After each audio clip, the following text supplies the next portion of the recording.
किसी जमाने में अगर लोगों को पैसे की जरूरत होती थी तो हमें बनिया या महाजन या तक कि साहूकार के पास जाके पैसा उधार मांगना पड़ता था। तो घर के फैमिली फंक्शन या बिजनेस स्टार्ट करना या अदर कोई इश्यूज होता तो हम हमेशा साहूकार के पास जाके वहां से पैसा उधार लेने की प्रथा बहुत पुरानी थी। लेकिन जब समय गुजरा तो उस समय हमारे जो साहूकार भाई साहब थे वो काफी भारी पर चाल लगता था और हमारे पूर्वजों की बात करें कई बार इसके चपेट में आ जाते थे और वो अब एक फाइनेंशियल चैलेंज उनको लगता था, क्योंकि वहां पर एक कंपाउंड इंटरेस्ट यानी चक्रवर्ती ब्याज उनको पे करना पड़ता। लेकिन आजकल ये पूरा सिस्टम पूरी तरह से खत्म हो चुका, क्योंकि अब पूरा सिस्टम बैंक फाइनेंस सिस्टम दिखाता है। आज आपने देखा होगा अगर हमें पैसे चाहिए तो हम personal loan, credit card, home loan, car loan, यहाँ तक कि मॉर्गेज लोन, हमारे पुरानी प्रॉपर्टी में पैसा मिल जाता है। अगर बिजनेस स्टार्ट करें तो बिजनेस के लिए पैसा मिल जाता है। यहाँ तक कि लेडीज को पैसा चाहिए तो ग्रुप लोन यानी महिला समूह लोन मिल जाता है। अगर हमारे पुराना कोई अकाउंट अगर ट्रांजेक्शन अच्छा हो तो हमें ओवरड्राफ्ट लोन मिल जाता है। और यहाँ तक कि अब पढ़ाई के लिए चाहिए तो एजुकेशन लोन मिल जाता है। अगर कुछ नहीं मिला तो गोल्ड लोन तो आपको जल्दी मिल जाता है। तो ये वेंडर आजकल जितने बैंक या एनबीसी है वो एनुअल रेट पर ये सारे प्रोसेस एनुअल रेट पे मिलती है और हमें इजीली प्रोसेस हो जाता है। तो इस सब को मैनेज करने के लिए एक सबसे ज्यादा इंपॉर्टेंट चीज की जरूरत पड़ती है वो है सिविल स्कोर। आपने देखा होगा कि जब भी इन चीजों को प्रोसेस करते हैं तो हमें बैंक एक चीज पूछता है कि आपका सिविल स्कोर कितना है। तो मैं मुकेश कुमार आज बात करते हैं सिविल स्कोर अपना हेल्थी बनाने के लिए 5 ऐसे टॉपिक जो आपके सिविल को लाइफ टाइम अच्छा बनाए रख सकता है। और वीडियो को लास्ट तक जरूर देखें। सबसे पहले बात करते हैं सिविल क्या है। सिविल एक क्रेडिट इंफॉर्मेशन है जो बैंक या एनबीसी कंपनी जब भी हम लोन जनरेट होता है या इसका आफ्टर लोन जनरेट के बाद हमें एक स्कोर जनरेट मिलता है जिसे हम सिविल स्कोर बोलते हैं। और शुरुआत की बात करें जब हमारा नया पैन कार्ड बन के आता तब एनएसडीएल द्वारा तब ये स्कोर -1 होता है, यानी हमें कोई भी हमारी क्रेडिट हिस्ट्री जनरेट नहीं होती है। इसीलिए कई बार हम लोन या क्रेडिट कार्ड अप्लाई करते हैं तो हमें बैंक मना कर देता है लोन या क्रेडिट कार्ड देने के लिए। इसलिए शुरुआत में हमें स्ट्रगल करके फर्स्ट फाइनेंस या फर्स्ट क्रेडिट कार्ड लेने में दिक्कत आती है। तो जैसे आपका पहला फाइनेंस हो जाता है आफ्टर 3 मंथ बाद में आपको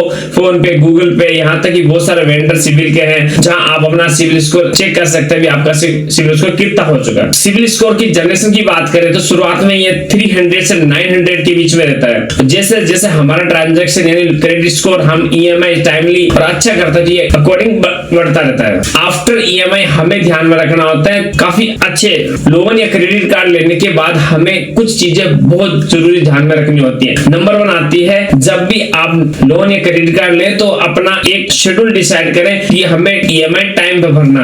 अगर आप ईएमआई टाइम पे नहीं भरते या credit card due date time पे जमा नहीं होता है तो बैंक आपका सीधा 50 to 70 पॉइंट डिक्रीज कर देता है। और वो अगर सेकंड मंथ चला जाता है, अगर आपने 2 महीने तो बैंक को पैसा नहीं दिया तो आपको late payment charge, finance charge, compound interest और यहाँ तक कि वेंडर के फोन आना स्टार्ट हो जाते हैं। तो ये आपको फाइनेंशियल चैलेंज झेलना पड़ता है। अगर आफ्टर 3 मंथ अगर आपने पेमेंट नहीं किया तो बैंक आपको एनपीए अकाउंट यानी डिफॉल्टर अकाउंट करता है और साथ में आपको जितने भी late payment charge, finance charge, compound interest सब स्टार्ट हो जाते हैं और इससे हमें फाइनेंशियल ट्रैप में फंसना शुरुआत हो जाती है। तो इसीलिए हमें हमेशा हमारे फाइनेंशियल स्कोर को हेल्थी रखने के लिए 5 ऐसे टिप्स जो आपके लिए लाइफ टाइम बड़े कामगार काम करें। तो सबसे पहले है ईएमआई या क्रेडिट कार्ड या होम लोन, पर्सनल लोन, किसी प्रकार की आपने ईएमआई करा रखी है तो उसके एक ड्यू डेट जरूर डिसाइड करें। अगर आपको ड्यू डेट पता नहीं है तो पर बैंकर या अपने नियर बाय जो भी आपको लोन प्रोवाइड कराता है उनसे आप जान सकते हैं कि मेरी ड्यू डेट क्या है। ये बड़ी इंपॉर्टेंट तारीख होती है क्योंकि अगर आपने इसको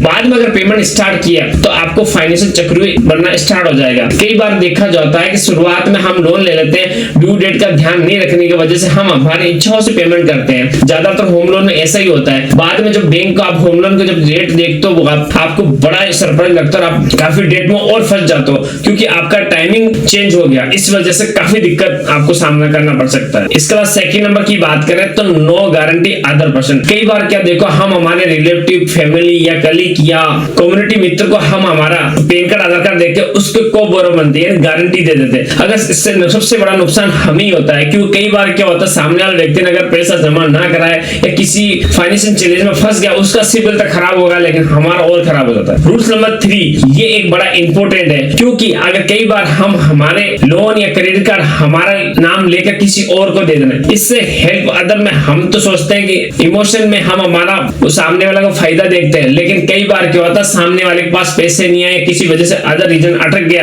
तो सारा डेट हमें चुकाना पड़ता है। ये बड़ा चैलेंज है जिसकी वजह से आज तकरीबन तकरीबन 60 से 70% लोगों का सिविल इसी वजह से खराब हुआ। रूल नंबर 4, इसमें बात करें ओवर लीवरेज लोन। आपने देखो कई बार हम हमारी सैलरी से डबल तिबल तक लोन चले जाते हैं। आरबीआई कहता है अगर आप 100 रुपए कमा रहे हो तो 60% तक आप ईएमआई भर सकते हैं, लेकिन मैं मानता हूं आप 70 से 80% ज्यादा आप नहीं कर सकते, क्योंकि उसके बाद आपका फाइनेंशियल चक्रव्यूह ट्रैप होने के चांस बढ़ जाते हैं और आफ्टर 1 ईयर में आपको काफी चैलेंजिंग सामना करना पड़ता है। 5वां तो बड़ा कमाल का है, यह है इमरजेंसी फंड का रखना। आपने देखा होगा कि जब हम लोन या क्रेडिट कार्ड लेना स्टार्ट करते हैं और साथ में इसे डिजाइन करते हैं और आगे बढ़ते हैं, लेकिन अगर हमारे पास इमरजेंसी फंड नहीं हो तो कभी जरूरी नहीं हमारे हमेशा अच्छे दिन चलते। कई बार ऐसे दिन होते हैं कि लोग हमारी बात तक नहीं मानते, फोन तक नहीं उठाते, तो हमें कहीं से पैसा भी उधार नहीं मिलता।